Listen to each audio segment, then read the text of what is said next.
Is Lynn on? Okay, good morning. This is the House Appropriations Committee. It is Wednesday, April 9th, 2025, just after 9 a.m.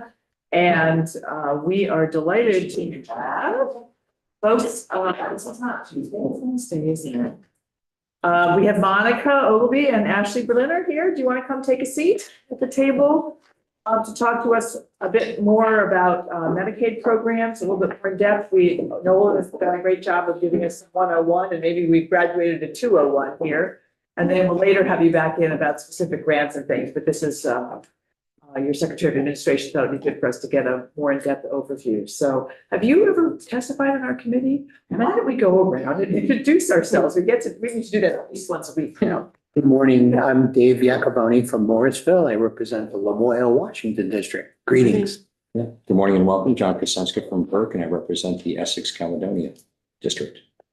Hi, Mike Nigro, I represent Bennington and Powell. Tom Stevens from Waterbury, representing the Washington Chittenden district. Representative Jim Harrison from Chittenden, not the county, but the town in Killington area is going to be a little late. He's in another meeting. And I'm Robin Shy from Middlebury. Welcome. It's Lindley from Burlington. Highgate, Franklin, Berkshire, and Richford. Good morning, I'm Mike Nowicki. I'm from the Wyndham 4 district. And while John represents 10 towns, I only represent 2, but you don't. And is Lynn on this morning or not? Not yet. Okay, so Lynn Dickinson from St. Albans Town is in the other seat there. So welcome. We're really glad to have you here. If you two want to introduce yourselves and take it away. Good morning. Thank you so much for having us. For the record, my name is Monica Ogilvy. I'm the state Medicaid director and I'm part of the Agency of Human Services executive leadership team. In my role, I provide a lot of support specifically to 4 departments: the Department of Disabilities, Aging and Independent Living, the Department of Health, the Department of Mental Health, and the Department of Vermont Health Access. Additionally, I provide a lot of support to our healthcare reform team. So the state Medicaid director position sitting within the secretary's office at the agency is relatively new. The state Medicaid director role used to be held by either the commissioner or the deputy commissioner at the Department of Vermont Health Access. And as our Medicaid program has grown and innovated, we've realized that the Department of Vermont Health Access performs a lot of our managed care-like functions, a lot of our core operations for the Medicaid program. The Medicaid program, in terms of policy, finance, and programming, expands our entire agency across all 6 departments, as well as the Agency of Education. So it made a heck of a lot of sense, considering what a significant part of our budget and our work it is, that we would have a state Medicaid director situated within the secretary's office. So very delighted to be here. I'm gonna let my colleague introduce herself.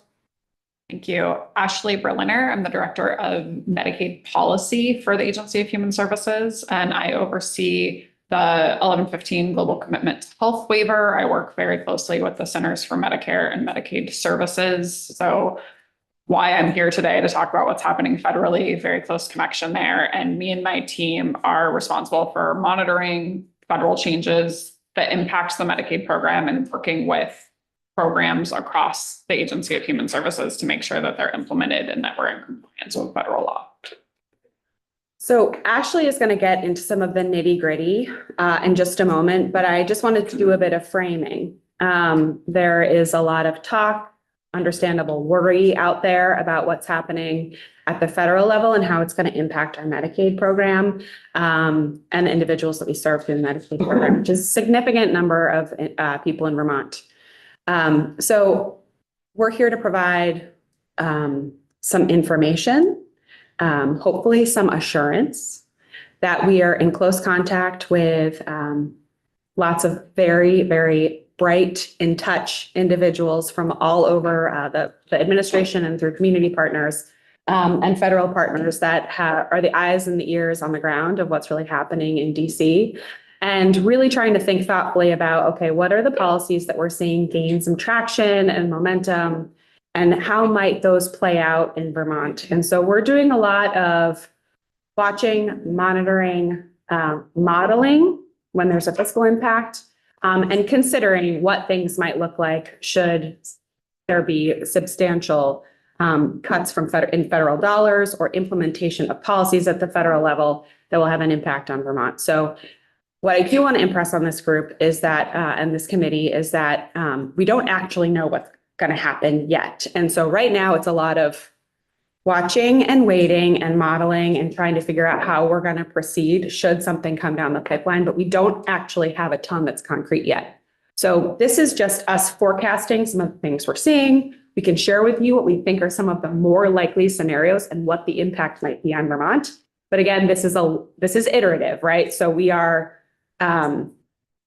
dialing in all of these details as we go and as we learn new information. So please feel free to ask questions, and we're happy to come back once we do know more detail. And we totally understand that. It's a point in time. Everything could change at 10 o'clock or in a month or never. So and what we want to do is arm ourselves with information so that we understand things better. So if and when things happen, we're more prepared to respond because the General Assembly is going to be making a lot of decisions as well. So Absolutely. we can know that's helpful. So we aren't expecting you to be fortune tellers here. Well, thank you so much. We really appreciate your interest. This is obviously near and dear to our work. And I have a question from Rep. Stevens. I really wanted you to be fortune teller, sorry. Right. No, seriously, first of all, I just want to appreciate the work that you're doing and the pressure that you're either under now or will be as this unfolds. One of the things actually that you mentioned something I just want to make clear.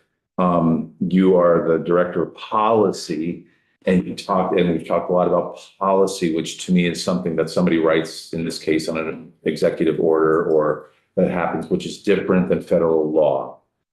And you said that we're going to adhere to federal law. And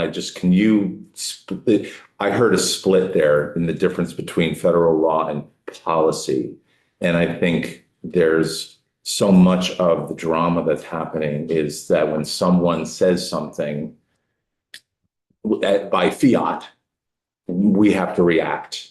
And yet that may be different than federal law. And I just wonder if you could just share a little bit about how you can, if I'm right in thinking that there's two different paths that we're talking about here and how it affects the work, how policies may contradict federal law and how you're dealing with that. Well, I'll say up until this year, when we've talked about federal policy, it's been inclusive of both statutory policy, regulatory policy, and sub-regulatory policy. And some of sub-regulatory is not law, but regulatory and statutory is law. So when I say policy, that's what I mean. This year, there's been the introduction of some executive orders that are not in compliance with federal law. And I'll mention a little bit of that briefly today, but that is not something when I'm talking about making sure that we're operating within federal law and compliance with federal law. That is not taking into account these executive orders. And so what does that mean when you turn on your computer in the morning and see the work that you've been doing up until this morning, and then something happens that diverts your process? So up until this point, we have not had anything that has directly impacted how we are doing business in Vermont Medicaid. There is a lot of communication happening. We've had pauses in our connection to the Centers for Medicare and Medicaid Services, CMS. But none of the executive orders that have come down that reference Medicaid have any regulatory text behind them. And so they are not enforceable. Nothing has impacted our program today. What I'm going to talk about absolutely will if it's passed. And so that's really where we're focused. I don't know if that answers your question. I just want to, I rely a lot on specific definitions of things and in terms of policy versus, and so I appreciate you just giving us an idea of what they mean to you. So thank you. Okay. Go ahead. Okay, so first I want to apologize for not updating the cover slide. I don't know if we want to get it the slides projected, if that's possible, or how that works. You want to, can you share screen or it's actually. I can share if you'd like. so she can, Okay, and Ashley can share. skip the first slide. I will say it is a fresh deck minus the slide that references the previous testimony that we gave a couple of weeks ago. We have updated it since then, but the cover slide, yeah, skip that one. The cover slide was not on on. date, yeah. There's a lot going on.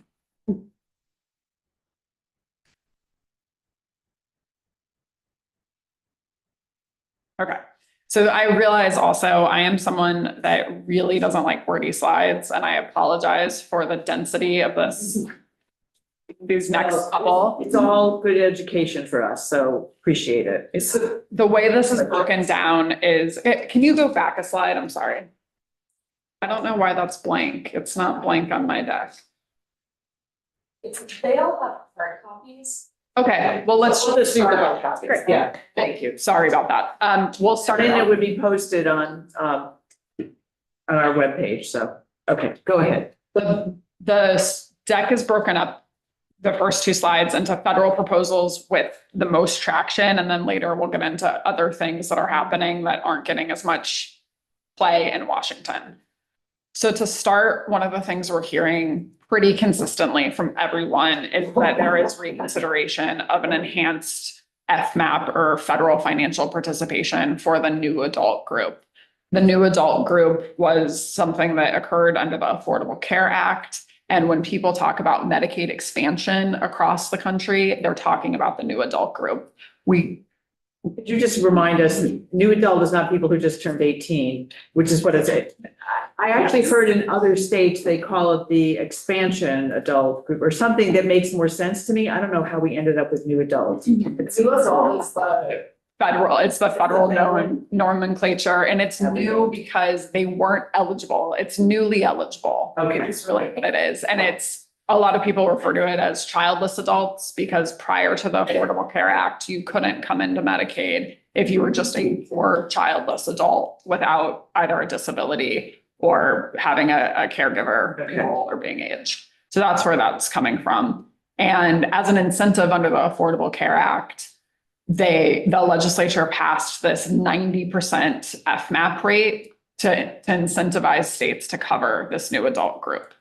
Okay, That 90% FMAP is substantially higher than our traditional FMAP rate for the rest of the program, which right now sits around 58% federal participation to our 42 state dollar. The federal conversation in DC right now is talking about eliminating that enhanced FMAP, which would result in an $80 million a year loss in federal funding if that were to occur. For us. For us, yes. That's how much that enhanced FMAP is worth. or $80 million. It's worth $80 million a year in federal funding. So Right. how many are insured? 65,000 under that group, though. The state. In the state, only a portion of that, and it's a little too wonky for this conversation, only a portion of that we get the enhanced match on, but we have 65,000 in Vermont that are considered new adult.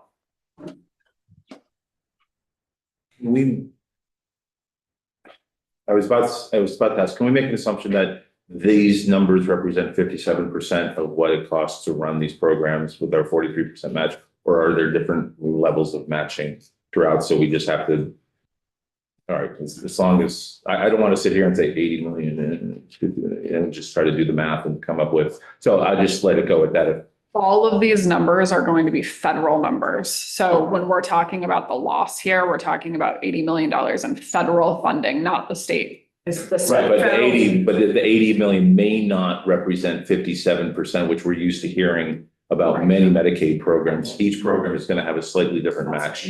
Okay, then I won't Yep. ever ask what it costs to us yet. Well, but the 80 million is the 90% match right now?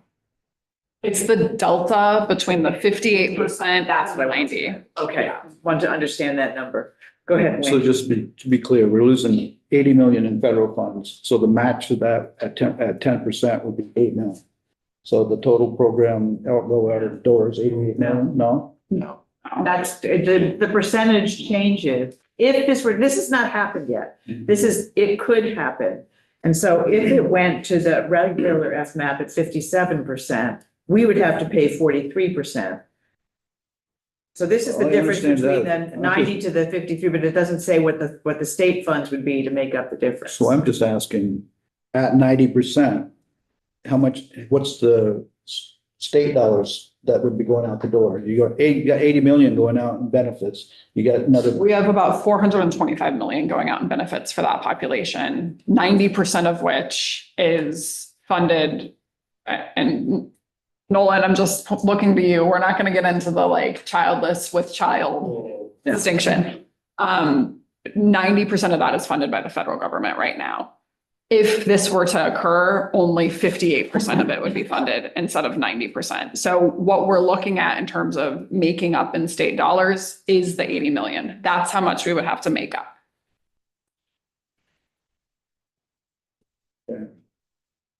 It hasn't happened. It hasn't happened. It won't happen, but this is what the cost could be if it did. Yes, and I will say on this, the new adult thing is particularly dynamic right now in Washington because many states have trigger laws where if the expansion goes away, they will no longer cover the new adult group. And that is politically unpalatable for a lot of people in DC. And so they're talking about other mechanisms to tamper down. And we'll get into that a little bit later, but I just want to be clear that it might not come through this door, but they are really focused on getting those costs down for the federal government and making sure that states pay a higher share.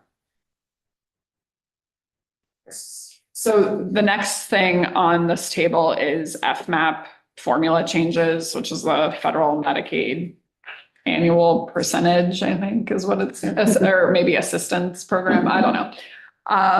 Not an acronym I ever feel like I really need to know the names of, but something along those lines, federal Medicaid assistance program or annual percentage, something like that. And what we're hearing in DC is that there might be changes to the formula for FMAP. Right now, every year we get an updated number, an updated percentage. Right now, this year, it's 58-ish. It usually can fluctuate a couple percentages up or down every year, given the formula. And the formula takes into account per capita income and amongst other things, but that's the main thing. Every change in percentage point reflects about $18 to $19 million in federal funding. So if it goes down, it's a loss of 19 million. If it goes up, it's a gain of 19 million. So we don't know exactly what formula changes are being contemplated, but we know that they're being contemplated. And so this was the best way we could think to reflect how that would end. So this is the one where the percentage has in the past been determined based on the median household income in the state, as I recall, right? No, 3-year rolling average, whatever. So if our household income goes up, the FMAP percentage goes down. So, in theory, and vice versa.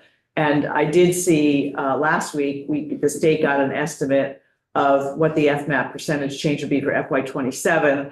I freaked out, sent it to Nolan, who said it can change a lot between now and FY27, but it was going to go down 0.81%. So almost a percentage. So that could be an $18 million hit.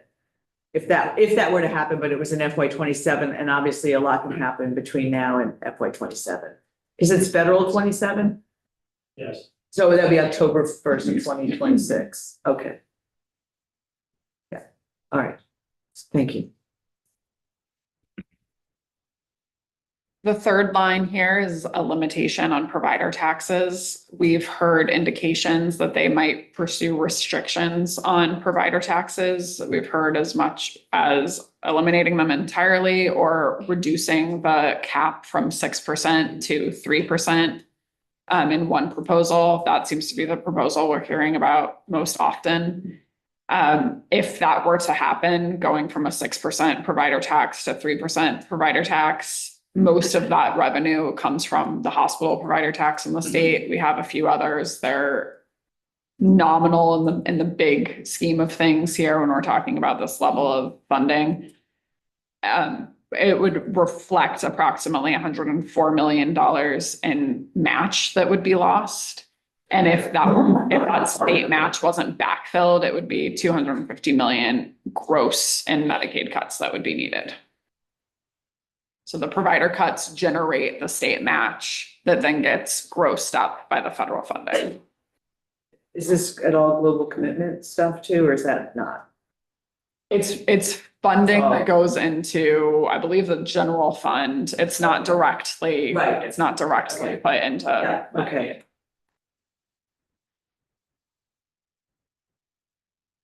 Work requirements for people who are paying attention to the conversations in DC right now. This is very in vogue. The idea that work requirements would be placed on the Medicaid population. This is a policy that the first Trump administration really touted and allowed states to receive waiver authority to apply work requirements to its Medicaid population. As of now, it is not legal per Medicaid law. And in fact, the Biden administration revoked some of those previously approved Trump administration waivers around work requirements because the Biden administration viewed that the statute didn't actually allow work requirements to be placed on this entitlement program. So what they're talking about in Congress right now is applying, making it so that the statute could allow work requirements to be in place. Changing the statute. Yes. As you probably are aware, everything that's being contemplated right now federally related to Medicaid is to generate savings to pay for other things in the Trump priority list. And so work requirements in effect result in people falling off of the Medicaid roster. That's what they're designed to do. And that's what the savings is generated from, is by when you apply work requirements, people are no longer eligible for Medicaid. Dave? Who would they apply to? So we don't have, with all of these things, we don't have enough detail to really say for sure. None of it is fleshed out. But we are hopeful that there would be appropriate carve-outs for age, blind, disabled. What that means in terms of substance use, mental health is very unclear. It's very unclear how much discretion states would have, if it would be mandatory, if it would be optional. But it is definitely something that is high on the list of things that they're trying to push through. And it has, I'm sorry. Finish that up and then. It has real implications for us in terms of just implementation. So it would be an enormous cost to change our IT systems. It would require additional state staff to actually do the work to verify employment and income. And it would result in general fund likely being saved because people would fall off the Medicaid rosters. So we would see a lot of churn, people that no longer have insurance, and new burden on Medicaid members. Like they use the emergency room and healthcare costs go up. John? So if any one of these things happen, here, I maybe get a little too ahead of the game here, but the savings that the federal government's looking at, that would be shipped completely out of Medicaid elsewhere. Correct. If this, Or would there be any shipping within? so for federal government, the idea is that it would be a cut to the Medicaid program and that it is up to the states. Everything is kind of being put on the states to say you can backfill it with general fund, but we're no longer going to provide this level of financial participation that we've provided. We would probably provide examples of potential shipping if we had that. Statewide. Yeah. Rick Dickinson has her hand up too. Go ahead, Lynn. Yeah, thank you. As far as the work requirement, my understanding is that many of the people on Medicaid already have work, are working. And as part of their eligibility, if they're going to continue to be eligible under any of the number of things that we have, there has to be some verification of income or something that you do now. It seems to me if they've got an income, let's say as a teacher or someone who is self-employed or, that's not something that's unknown to trying to make them eligible for Medicaid. And I certainly anecdotally know people who have dropped their family plan and put their children on the Medicaid system and then they remain as a two-member policy. So it's not like this is something that's necessarily, I don't see how that's that difficult, but I do think that my understanding, and I read somewhere that the work requirement is sort of people are mostly working anyway. The other thing we have under the ACA is that we had Health Connect, and we have options for people who may or may not have employer policies or Medicaid. I mean, you can go on and get the subsidies. I don't know where the subsidy issue on your Health Connect policy is right at the moment, but that's another thing that I understand is under discussion. Because we had an employee who left our office after 25 years, and when she went through the transition off our policy that she had had for many years, she went on Health Connect and ended up paying a whole lot less with the subsidy for her family. So it's not like they're going to be out on the streets. I mean, there are options that have occurred in the past 10 years or so. So can you talk about the fact as how do you determine eligibility, and what does that mean if someone has an income from work? And number two, what do you do with what's the subsidy situation with the Health Connect policies? So I'll say, to respond to some of that, certainly many people on Medicaid are working. That's absolutely true. Even in those cases, the additional burden that will be caused to verify the income and the work and employment will require additional IT and additional state staff. It will also be an increased burden on the applicant to prove those things that they don't have to do today. So that's on the people that are actively working. You're right. It's unlikely that they would fall off of Medicaid because they're working already. But we also know that there are many people that are not able to work because they have substance use disorders or severe mental illness that requires them to be in treatment for long periods of time or makes it incapable for them to hold employment. It's also unclear how student status will factor into this. So there are lots of unknowns around work requirements, but there are real concerns that it will kick people off of Medicaid and they will not have the ability to get insurance elsewhere. The other thing that I wanted to mention related to this idea of people working, and so they'll keep their Medicaid insurance, is this concept of churn, which I don't know how familiar all of you are, but people go in and out of insurance products. So they might be on Medicaid for a few months and then they lose their employment and then they're uninsured. And then maybe they get Blue Cross Blue Shield for a while and then they're Medicaid eligible again. Every time that happens, that's a cost to the system. It's a burden on providers, it's a burden on the member, and it's a burden on the payer. And so churn is something that we're really focused on reducing as much as possible. And a policy like this would really amp up churn. I'm familiar. Yeah, I agree. I'm very familiar with churn. It does happen all the time. And people don't know, even with regular insurance, don't know from one year to the next what they have. And they start off thinking they have something, then it turns out that it changed and they have something different. And then it takes you about 6 months to catch up. The issue is that the age blind, disabled, substance abuse people who don't have jobs, they're not going to have a work. There's no work there. They're not going to be working. So they're not going to be losing their Medicaid. I mean, the people who will lose their Medicaid who are working will be self-employed people, teachers, people who have had private insurance, commercial insurance over maybe previous years. So they're not exactly in the same boat as the age blind and disabled or the substance abuse or the developmentally disabled. There are a whole lot of people who are the safety net people that Medicaid was designed for. That's why I just want to point that out, is that I think we have to be careful when we talk about who will lose Medicaid. There will be people who will not lose their Medicaid, and they will legitimately be safety net individuals. It's hard to know for sure because we haven't been given guidance on how this is going to roll out to states, but we are looking at how other states are implementing this and have implemented it in the past, and those that have experienced litigation as a result.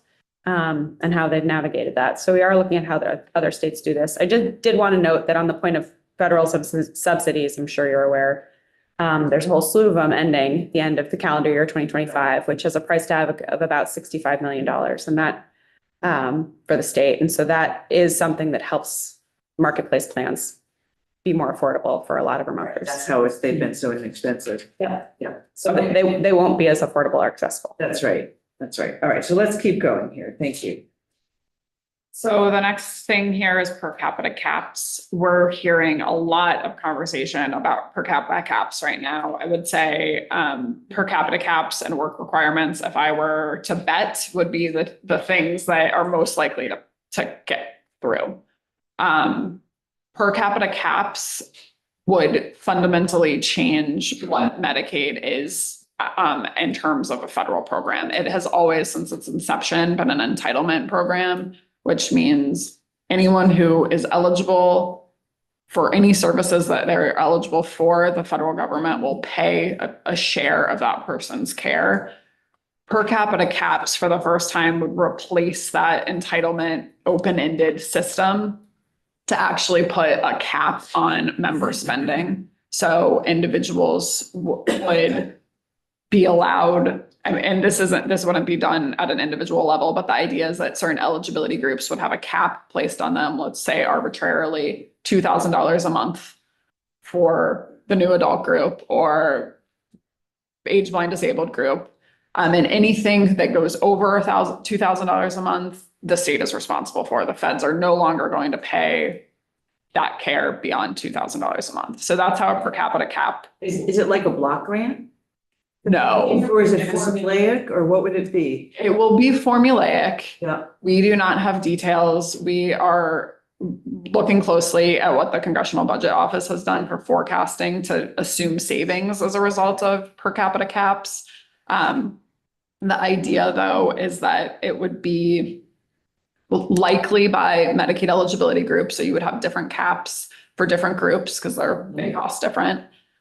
And the states would be liable for anything that goes over those caps. So for the first time, it would really have, I think, an effect of thinking about how to ration care within the Medicaid program in a way that the program has never fully contemplated before. We have lots of incentives under our existing 1115 waiver to generate savings within the system, but it's a very different dynamic when we talk about per capita caps. Yeah. So we have a question again, Rev. Dickinson. Yeah, can you clarify, is that the cap that I guess we used to have? I don't know if we have it anymore. The adult cap was like $425 a year that you could have, or $1,000, whatever it is. Is this more like a capitation cap that you're talking about? And can you explain how that would work, or how does this cap work? Yeah, thanks for the question. So it wouldn't be, I mean, I guess the state would have a lot of discretion on how to implement it, but it wouldn't be something that as a Medicaid member, I would be at all aware of. There wouldn't be a cap that I was paying attention to or knew about even. But from the state coffers perspective, we would know that we only get X amount of dollars per month per individual at the aggregate. And so that would be something that we'd be paying very close attention to today. And I appreciate this question because it is confusing. Today we have per capita caps via our 1115 global commitment waiver that have existed for a long time, but they are extremely generous and the state is not at risk for them. So Okay, it's that's the cap on an individual person. No, it's the same concept. Okay, you're talking about a capitation cap. That population of 125,000 people would, for instance, just to pick a number, would have a $2,000 per year, per month, or per whatever, and you would pay that out to the provider. Is that correct? No. It's That how would much also be what you get then from the federal government, regardless That's of what right. their cost is. That's right. So they would pay you, I don't know, just to keep it simple. If you had 100 people, they'd pay you $2,000. You'd make $20,000. I'm not sure about the math. But the point is that that's what the feds would pay Vermont per person. And then whatever, if you had I mean, I know the capitation that we have for Medicaid now pays the provider a capitation for that applied population. I just want to clarify, it's not a capitation payment. It's closely related to a capitation payment, but we would still be drawing down the funds based on services provided. It's not like we just get an amount of money. We have 100,000 people and we get $2,000 per month. They wouldn't, that's not how it would work. We would Okay, still so have to global draw budget. it down. It's more like a global budget. You get $2 million, and when that money runs out, that's it. No, it's not like, I'm sorry. This is just a really complicated concept. It's not a global budget because it's caseload agnostic. So if we have 100 people or 1,000 people, we still get the $2,000 a month versus a global budget would say, it doesn't matter how many people come in, you still only get this amount of money. All right, so John, go ahead. I just want to make sure I'm really clear on the terminology we're using here. We have per capita conversation here. Representative Dickinson was talking about capitation. So can you just distinguish those two things here for me? Yes, I can try though. Yeah. So capitation is a concept in like payer land. So insurance payers to providers, and the idea, it's from managed care, like way back in the day. HMOs is where capitation got really popular. But the idea is that we're going to give you, primary care provider, $50 a month to see all of your patients. And some patients you're only going to see once a year, and some patients you're going to see a lot. But $50 a month is all you get for your whole caseload, and you manage within that. That's like true capitation. There are lots of flavors of that. Like we'll capitate for this little thing and we'll pay fee for service for everything else. Capitation is a tool that is used quite frequently, but true capitation, that's the idea. Just want to make sure I understand that within the context of this Medicaid conversation. Yeah. Thank you.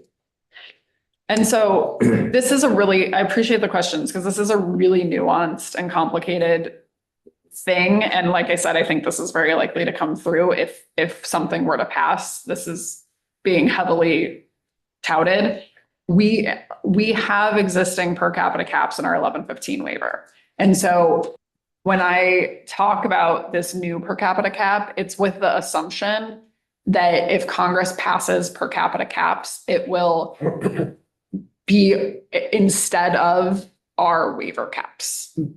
That is an assumption that our waiver would not protect us from whatever comes through Congress. That might not be the case, but that is the assumption here, is that the less generous per capita caps would be what would be applied, and our waiver caps, which are very generous and we heavily negotiated on, would no longer stand.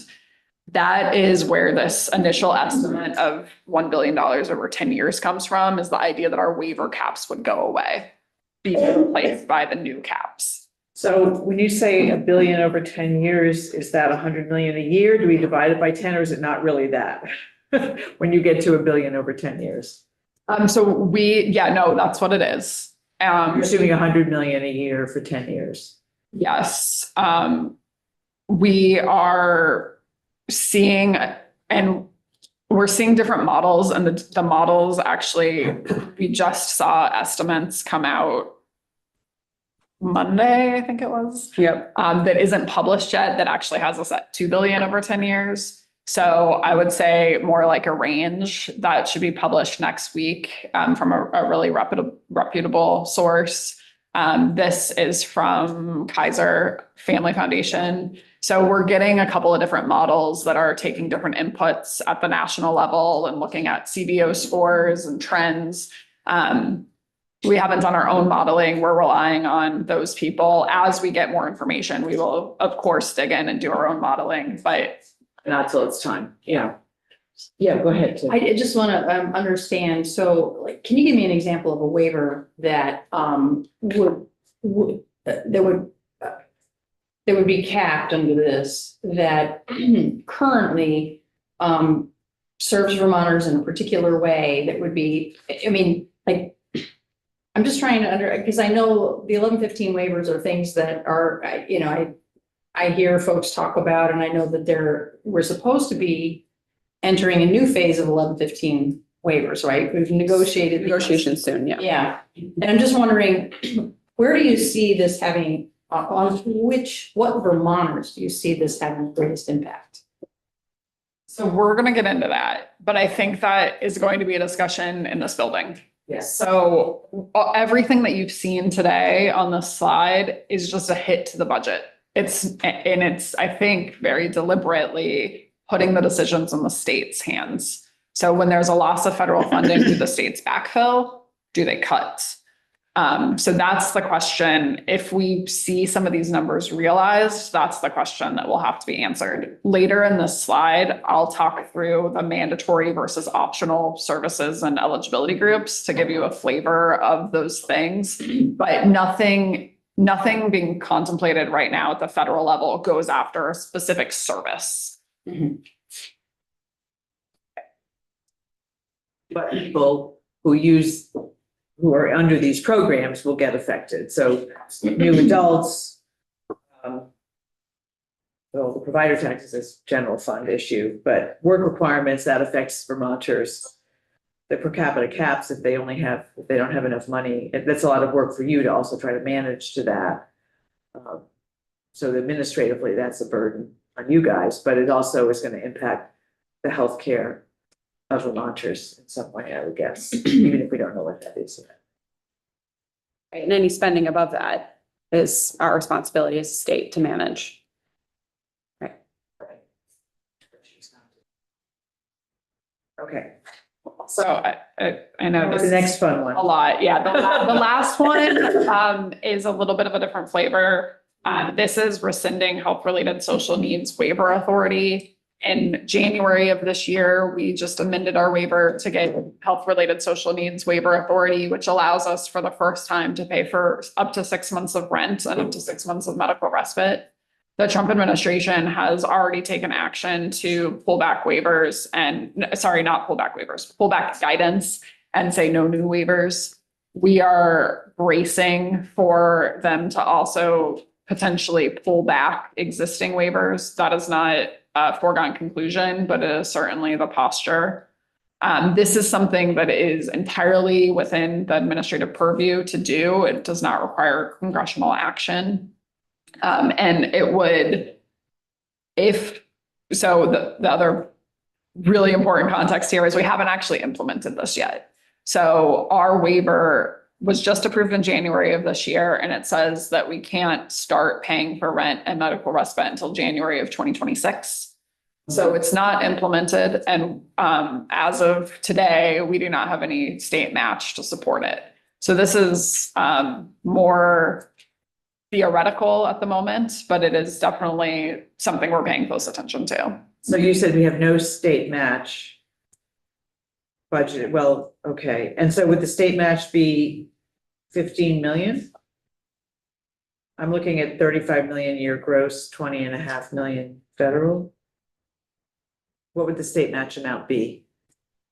Is that right? Yeah. Okay. Roughly, yeah. Okay. And this, these are estimates, right? Because we haven't fully fleshed out what this would look like, but these benefits are really for a pretty narrow subset of the Medicaid population. Individuals that have pretty exquisite needs for support and who otherwise would likely be unsuccessful in, say, entering into a tenancy agreement, or this is really supporting individuals learning how to exactly be tenants and engage in those types of relationships. So this is the page of the ones you're hearing the most about right now, which could all change, but yeah, okay. They've been fairly consistent, I would say. We're starting to see narrowed focus on a few of them, which Ashley highlighted. Yeah. So do you have any levers in state government to deal with this? That maybe it's too early for this, that the federal government has said you have to do in Medicaid, but we don't do, or things that we don't do that we don't have to, that, do we have any levers that we can use? We do have some levers. So a question for you, Chair. There's this next slide. that Okay. has other federal proposals. We can skip over that. These are things that are Well, I do want to talk about the So let's first talk one, about but it briefly, maybe we won't go into as much detail, and then maybe that question is better answered after this slide. Okay. Okay, thanks. So the top line here, for sending the 1115 waiver is the one that's personally scares me a lot. This is again entirely something that's within the administration's purview to do. It does not require legislation. And we are not hearing explicitly about this to date, though we know that the Trump administration has asked very pointed questions about 1115 waivers and is paying close attention to them. It's unclear how that will translate, but I put it here because it is certainly possible. And it reflects $320 million in federal matching funds to the state of Vermont every year. It would be a sweeping programmatic change to our Medicaid program and would require an overhaul of the entire administrative structure of how we operate Medicaid in Vermont. This one I find very scary because we also, there's the actual, that kind of money, but we don't know at this point, or can we quantify what the benefits are and what we're saving on the other end because of all these things that we're doing. And so even if we were to replace this, we don't know, or we couldn't replace it all, but what are the unknown costs? Because they're unknown. I've yet to talk to one state that's in favor of this. That's what, I've yet to talk to one state that is in favor of this. yeah. I'm sure. Well, I hope that there'll be a lot of noise, Tom. Yeah, this feels like having a conversation because this is like the big gorilla in the room. Have you, in your work as you're going through this scenario planning, if you will, of just trying to figure out what would happen? I mean, I see something like this and I go, okay, $320 million, we have to do something. But are you considering like the dominoes that will fall? I mean, all I see is individuals won't get health care, hospitals will suffer, double practice, anybody who accepts Medicaid rates. I mean, so that's when I see that little box, I see so much more, and I'm just wondering if that's part of your work process as well, in terms of if this happens and you come back and say, all these people will, this is what will happen if we lose this money. Is that part of your daymares when you come to work? Yes, yes. Do I see healthcare system collapse in this little box? I do. Yeah. Not even to mention the impact it's going to have on human lives. Right. Right. Right, okay. But yes, but we also, like I said, this is not something that we want to provide you with the information. This is not something we see that's favorably taken up by any states. And, you know, we're seeing a lot of more like blue Democrat, like states kind of leaning back and letting more Republican-led states take the lead in being quite vocal against this. So it feels really hard to imagine that this could be a reality, but it's one that we want to be mindful of and plan for should it come to fruition. And I hear that, but I also, the fear of it, like if we could mine everybody in this room's cortisol, and, you know, and it's like, never mind the people who are going to be affected by, I mean, we're all going to be affected by this directly. Absolutely. I think there's an element of the fear element that affects everybody here is as dangerous as actually losing the services until the services are lost and it becomes real. And This would be so- catastrophic. I think the other thing that is important to realize is the timeline on our 1115 waiver. So we are not entitled to having an 1115 waiver. It is something that the administration gives us and we negotiate for every 5 years. Our waiver is up at the end of 2027, which is within the existing administration. That is a huge concern. So there is certainly the possibility that the administration will love 1115 waivers in red states with red policies and want to no longer continue blue, more progressive 1115 waivers. That is, I think, quite likely. What we are doing and the conversations that we had before this administration took office with the career staff at CMS is really banking on capacity issues at CMS. And so we are already talking about our renewal because it takes a very long time. We are going through the motions of thinking about writing that renewal, which we'll have to submit at the beginning of 2026, or sorry, at the beginning of 2027. And the goal, I think the best case scenario, is that CMS does not have capacity to review our waiver and gives us an extension. And this is something that they have done in the past when other states have in their toolbox. We got an extension under COVID, different scenario, of course, but definitely within the realm of possibility and something that I think is going to be fought for with some of our partner states. We're in the exact same timeline with Massachusetts, California, and New York. And so it's good company for us to kind of ride their coattails on pushing. But I do think it's just important to note that timeline because it's not just about does our waiver get revoked, but does it get renewed? Right. Okay. Well, yeah. That's one of the ones we certainly worry about. So thank you for that cheerful update. Look, whoever thought we'd be hoping for lack of capacity? Yeah. All right, let's move on to the next box. Deep breath. Block grants. I think this is pretty unlikely at this point, but just to say the distinction between block grants and per capita is per capita focuses on utilization. It caps utilization. It doesn't cap caseload. Block grants cap caseload and utilization. So it puts the burden on the state is the number of people on Medicaid and the services versus per capita, it's just the services. So block grant, worst position to be in, not being talked about nearly as much in Washington right now. So that's good. Great. Good news. We'll take it. Okay. Next. Eligibility changes. This is being certainly favored in a lot of circles in DC right now, where they want to change eligibility verification and renewals. We renew every 12 months in the state of Vermont, and it is a huge administrative effort. We have lots and lots of staff whose sole job it is to process renewals. There are conversations about shortening that 12-month renewal time to 6 months, which would literally result in doubling the need for workforce at DVA to process those applications. It would be an additional burden on Medicaid members, and it would certainly generate more churn. So this is something we're paying attention to.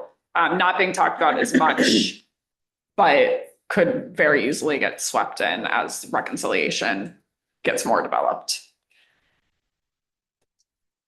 Dish reform is very vague right now, but we pay dish payments, disproportionate share hospital payments to hospitals for uncompensated care.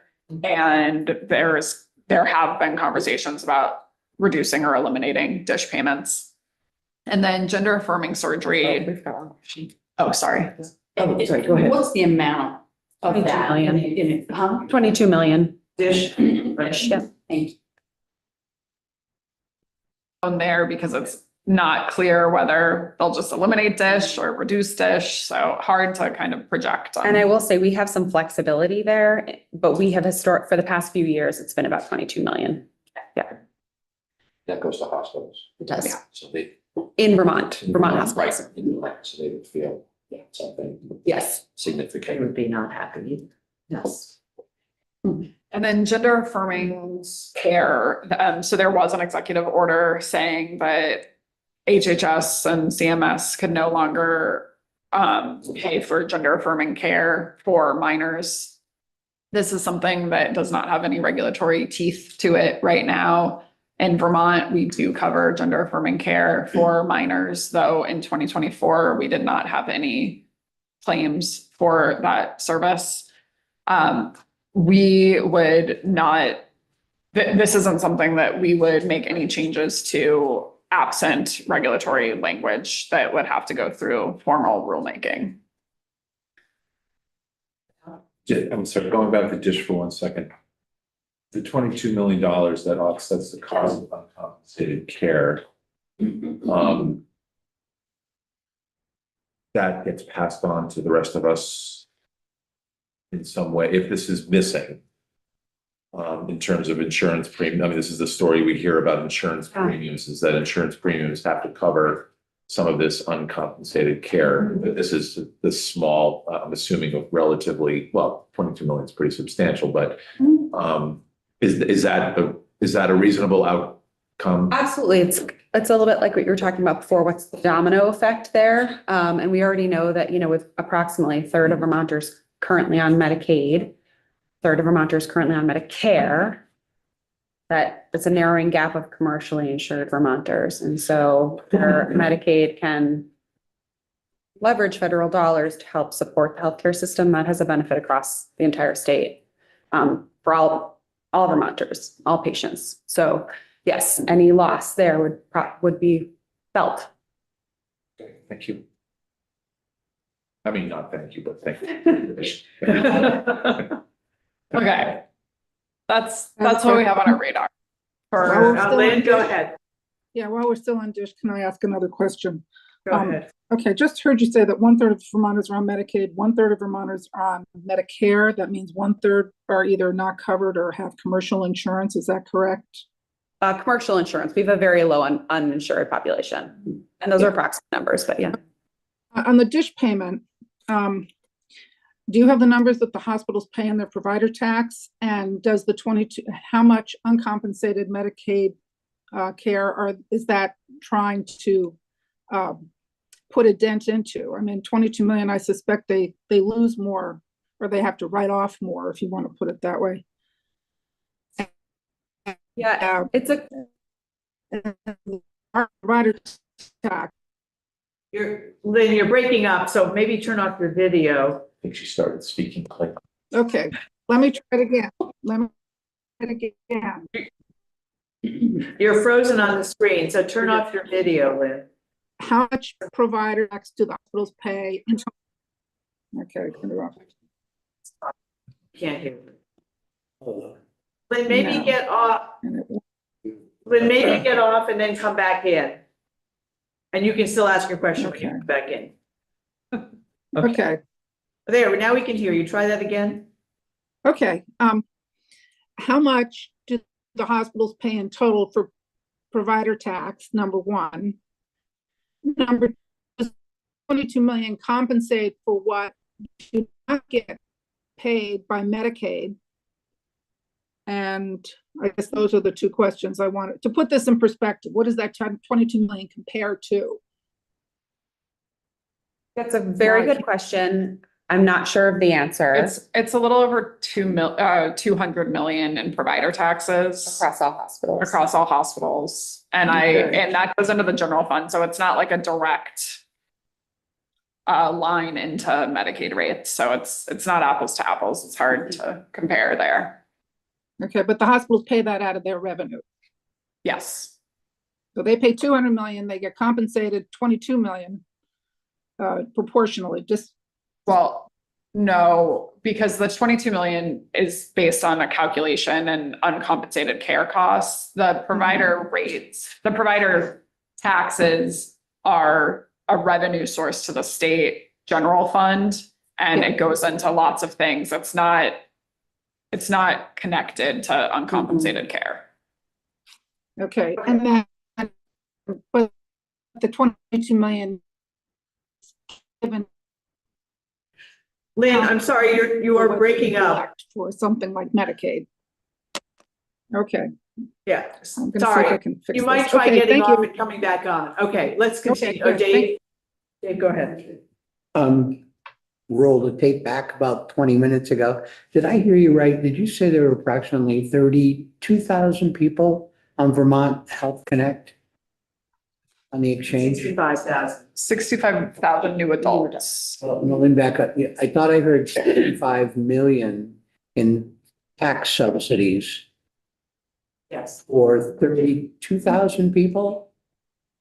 Oh, On the exchange, does that ring a bell? I don't think we said the number of Vermonters, and I don't know if I said the number of Vermonters, but yes, we were talking about the federal subsidies that are going away at the end of the calendar year, 2025, account for make up about $65 million. And do you know, and that goes to people who are on the exchange? Yeah, about 70,000 people now, Lynn?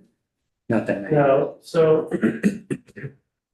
I think Representative Roy's question, we don't know how many people, I don't know how many people are taking advantage of the expanded premium tax credits. We know how many people in Medicaid that we are offering the state premium tax credit to up to 300%. But how many people above 300% to, we don't know, we don't track that. Medicaid, well, they don't track that in Medicaid. Thank you. I'm trying to get the The order of human impact. magnitude impact Yeah, if those tax changes went away. I think we're already, I mean, we are also interested in that number. And so, Yeah. and I think we're trying to dial Get into it that. So from let's, somebody. yeah. We're up to 300%. APT. Yeah, it used to be 4%, and then it got expanded beyond 4%.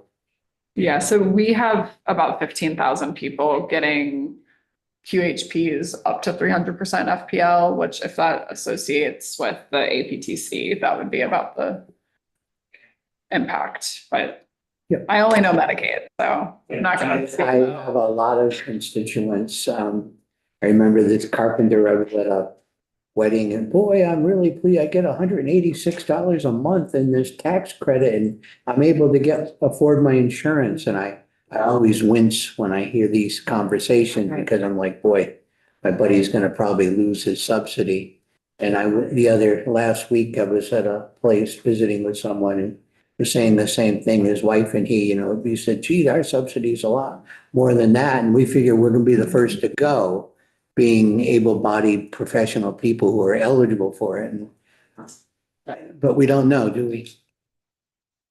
And that's swept up in part of this whole, what will the tax breaks be for many people? Yeah.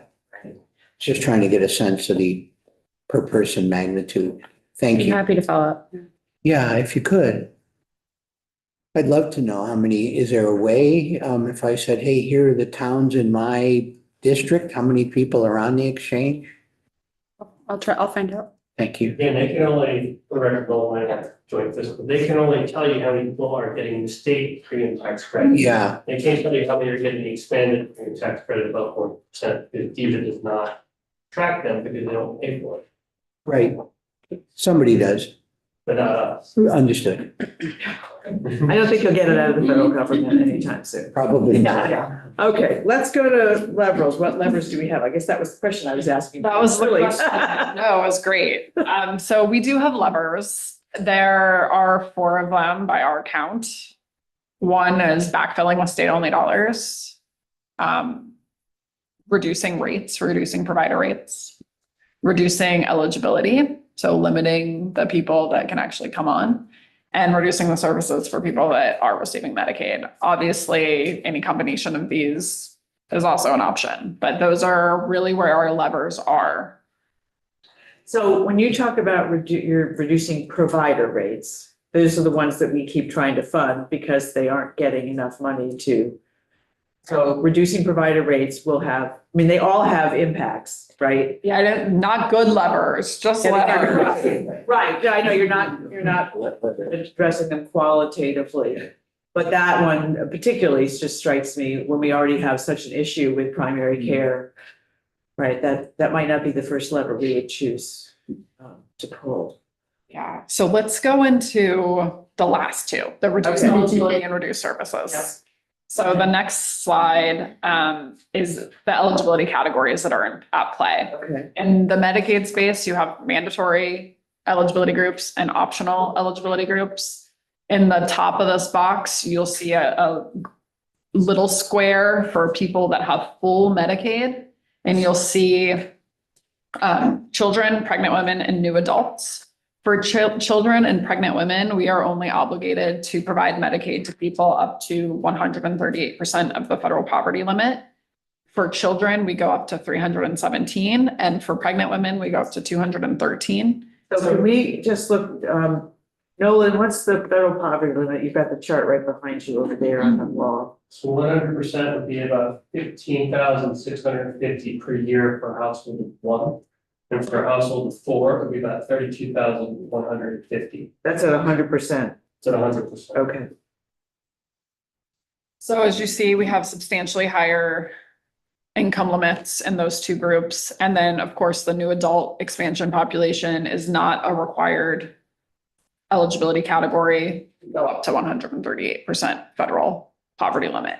So of people that have full Medicaid, comprehensive medical insurance, those are the only eligibility groups that we really have any play with For the federal government. the federal government in terms of reducing income. Then we have these limited benefit groups. There's a lot more action that could potentially be taken there. And you'll have to tell us what all those letters stand for. I know, sorry. It's okay, we'll write it down. And I can even update the slide deck and resend it. I meant to do that and I apologize. We have a dictionary. The last one I saw was 84 pages long, so she can just tell us right now. Yes, I will tell you. Okay, so I'll go through one at a time. Moderate needs is for people, it's a Choices for Care program. It's for people, elderly Vermonters who are not yet at that nursing home level of care. I like to think of it as preventative Medicaid. So to keep people out of nursing facilities. It is a wrap. So they have Medicare most likely, and they also have this moderate needs limited benefit, which is like home health aides and other services to keep them out of the facility. That is about $1.5 million a year that we spend on those individuals. We have the Immigrant Health Insurance Program, which is a new program. We've had it for about 2 years now for individuals who would be Medicaid eligible, except for their residency status. So they are not legally residing in the United States. So that makes them not eligible for Medicaid, but they do meet income limits. So they're an IHIP. Again, the Immigrant Health Insurance Program is limited only to children and pregnant women at this time. Yep, go ahead. Immigrants that are in the process of applying for residency, or does this include others? Includes anyone who doesn't have legal residency that would otherwise be eligible. So is this all state dollars or All state dollars. we know how much that is? Yes. No, maybe not. Let me follow up with you. I thought I put it in my notes here. Moderate needs was 1.5 million. Yes, Do we have any idea how many people are served under that, or is that kind of yes, about 2,100 people. 2,100 people? Okay. So if you're able to get the number of people and the dollars on the next one, that would be helpful. Thanks. B-Farm is our Vermont Pharmacy Assistance Program for elderly Vermonters, up to 225% of the federal poverty level. It is a waiver program, so it's authorized through our 1115, and it helps make pharmaceuticals more affordable for Vermonters. We cover about 9,200 people on the B-Farm program, which costs the state about $10.5 million. $10.5 million? Gross, so that's state and federal. Okay. So it was the 340B program mixed in with that as well? Yeah, that's okay. The CRT, Community Rehabilitative Treatment Program, is our mental health wraparound program for individuals above Medicaid income limits. So these are people with severe mental illness who are at risk for ED admission, emergency department admission, and we do not have an income limit on this group. So anyone over 138% of the federal poverty limit means they're not eligible for Medicaid. Up to anything, we provide wraparound mental health services for those individuals when they have a severe mental illness. So it's a pretty high bar to get into that group, but we do have about 1,300 people on it in Vermont, and that is a cost of $117 million gross. 117? Yes. And so the general fund piece of all of these sort of varies depending upon what the program is in terms These of. are all going to be program match rate, which is about 58% right now. Okay. Subject to change. All right, thanks. Substance use disorder, SUD, CIT, I'm so sorry for these acronyms, is community intervention and treatment. And that is a brand new benefit. It's actually not even launched yet, which is why that asterisk is there. We got that in our 2022 waiver renewal and have been steadily working to launch that and are planning on launching it in 2026. This is the counterpart to the CRT program above, but it's for substance use disorders. CRT is for mental health. SUD, substance use disorder. CIT is for people with substance use disorder. And we do have a limit on this. It's 225% of the federal poverty level, but we, as I said, have not implemented that to this point, but are actively working on it. And we have budgeted that it would cover about 11,000 people, and it would cost the state and rather Medicaid about 9 million gross. That's your anticipated budget. Okay. Quick question. Yes, If I may. Dave and then Wayne. Yep. Do you know who the provider network is for this one? The preferred provider group. Thank you. That was my question. Preferred provider group. Okay. All right. Two with the same question. I'll set there. Thank you. Qualified health plan premium assistance. So these are people on the exchange on Vermont Health Connect who receive premium assistance. They have an income up to 300% of the federal poverty level. So they're above 138, below 300. We give them a premium assistance credit. We spend about 5.6 million on this every year gross, and it covers just under 15,000 people. Sorry, how much was that? 5.6 million. 5.6. How many people again? If a little under 15,000. 15,000. Thank you. What's HP again? What's Qualified health plan. So those are your commercial insurance products on the exchange. Medicaid Savings Program, MSP. You might be familiar with this from last year when we got an expansion to the Medicare Savings Program. Right now, it's 135% federal poverty that is required federally. And I should have, definitely going to update these slides, I'm sorry. I should have an asterisk next to MSP expansion as well, because that has not gone into effect. But it was passed last year to go up to 195% of federal poverty. That was going to be what, about $4.5 million? 11 million. 11 million gross? Yes. But I think it was around 4.5 million general fund. I remember us passing that. I don't know why that number sticks. I don't know where. Okay, so 11 million gross. number of people planned? It wasn't this was part of the Medicare cliff, right? So when people get to be 65 and they've been on Medicaid and they have to go to Medicare, suddenly their premiums are going from not very much to unaffordable. And so trying to make it more of an off ramp and not a cliff that they're going off. And so we did a small amount last year. The hope was that we could do more again this year. We don't have the money to do more, but at least we got started on getting this. So what's an estimate of how many people would be involved? That I don't have the answer to. You know the number. I think that the healthcare advocate may have that number. Health issues. He definitely does. Because that's who I remember talking to last year. It's available. I just don't have it in front of me. I didn't remember that. And then the last thing on here, optional, is the Vermont cost sharing reduction, which we go up to 300% federal poverty limit on. It is about $1.6 million a year, covering 4,200-ish people. And what is that about? That provides additional support to reduce cost sharing on premiums and copays. I don't know if you have more information about that. I'm really not knowledgeable on marketplace stuff. I apologize. Must be hard to administer. So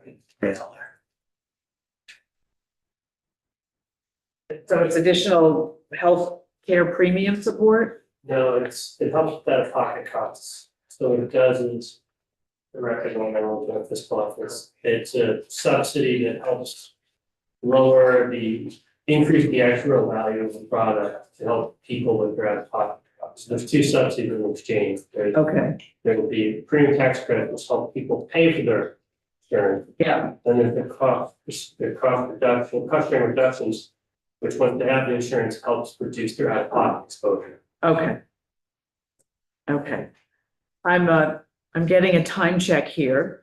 We could probably talk to you all day and we really appreciate it. So we've got the treasurer coming in about 15 minutes and I think we have a couple more pages, so let's. Can we borrow this printed copy here? Yeah, my computer just froze on me. Do you mind? No, but this is not Well, bad. we're trying, it's Fred Dickinson's, it's fine. We'll check. Straight ahead. No, we're okay, thank you. So the next slide is mandatory and optional Medicaid services. These are for people with core Medicaid. Medicaid is their primary insurance or, core comprehensive insurance. And you'll see the gray box is mandatory services, so we cannot cut those. Those are in statute. And then the blue box are optional services that are up to the state, whether they want to cover or not. You can cut what you pay the provider. You can cut the rates. Yeah. Yes. Okay, Jim? Rather than go over each individual item, is it possible to give us the same slide with how much general fund or how much total it costs on each of those? Our expenditures are. On each of those, if they've got it, Yeah, and certainly the services. total on the optional services, if you can't do each. Yeah, we can probably get you the total. And yes, was not planning on going through No, any that's- of these right now. But the problem is, and I should state this anyway, for kids, you can't cut services. So we have something called the Early Periodic Screening, Diagnosis and Treatment, EPSCT law and requirement.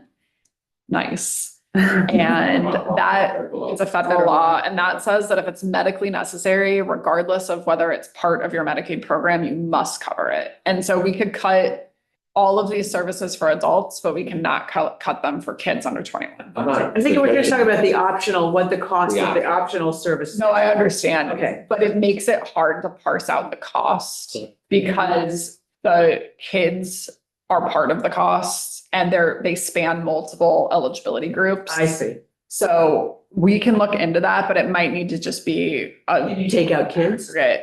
Well, I need to look into it because it might be complicated to do at this level Okay.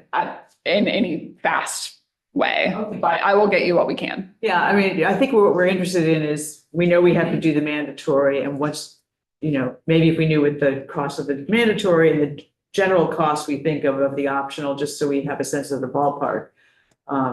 I think I remember hearing, maybe from Nolan, I might be making this up, that it's actually less than you think it would be for the optional services, but I don't remember. So, yeah, I so think of I that. think it's the bulk of the spending is in the mandatory. Yeah. Some are big, prescription drugs, dental, et cetera, but then some are small. Right. So, I think this had been looked at during the Tiger Team days back in the day. Yeah, And if they weren't cut, because it just didn't create a lot of savings. right. Right. I'm just trying to understand. Right. I also understand the population we're dealing with, that if you don't offer it, it still needs to be done in many cases, and it becomes bad debt for the providers. So I'm just trying to understand what is our exposure. I don't know the landscape. Do most states offer all these optional services, or are we an outlier? Most states offer most of them. Okay, great. So let's go to the last slide. Yep. Last slide, are waiver only services. So things that are only authorized through our 1115 global commitment waiver. Investments is the big one here. It's 120 million a year that we spend on things that otherwise couldn't be covered under a normal Medicaid program. We're allowed to cover through 1115 investments. And those are all optional. They're everything from providing additional medical services to people that aren't Medicaid eligible, paying for 211, paying for the public health lab. They really run the gamut. We have about 73 of them. They're all optional, though some of them would necessitate state dollars to backfill them, like the public health lab, for example, which is a mandatory function of a state. Permanent supportive housing, we just launched in 2025 for people that need tenancy and pre-tenancy sustaining services. So people who are at risk or experiencing homelessness. And then medical respite and rent, I already spoke about, but we're planning on, we don't have any general fund associated with those right now. We couldn't implement those until 2026 anyway. Permanent support housing, you get dollar values for that, or is it implemented yet or not, or is it part of the dollars that we talked about earlier about different things? What is that? The permanent supportive housing, could you just expand on that, what that is? Sure. Permanent supportive housing is a Medicaid benefit for, again, a narrow slice of the Medicaid population that would be clinically eligible based on diagnosis or risk. And it's supporting individuals in how to actually be a tenant. So it actually helps them engage with a landlord. They get connected with a housing agency that helps them with that pre-tenancy, the tenancy supports, and ongoing while they're learning how to be a tenant. So people exiting homelessness, or the primary population we expect, will be leveraging this benefit. And we see that a lot of individuals who are exiting homelessness are by and large unsuccessful when they have a place to live because they don't know how to do it. And so this is really wrapping them around. It's a low cost but high value service that we've seen a lot of states take advantage Is of. this like the HOP grants? Or is that separate? Different. Okay. Yeah, but this is an opportunity to leverage federal dollars to Okay, hopefully have some. to prevent homelessness prevention. Was it implemented yet? It is implemented, yep. How much we spend? It just started in January of this year, so it's really hard to know. I think we're starting with our target population is, I believe, close to 50 individuals, but I'm gonna have to get back to you with some more dialed numbers. That's what I heard. Just follow. Yeah, we have one housing partner so far that is helping us ramp up. Who's that? You were gonna ask me that? They're down in Bennington. Bennington. Mike, you know who that is? Sorry. I'll follow up. Yeah, Okay, just curious. Yeah, of course. It's a big program. Yeah. So. This is really helpful. So appreciate you guys coming in. We will get you back. But this is a really good start to us understanding what's going on, I think, and the magnitude of what we hope will not be. Great.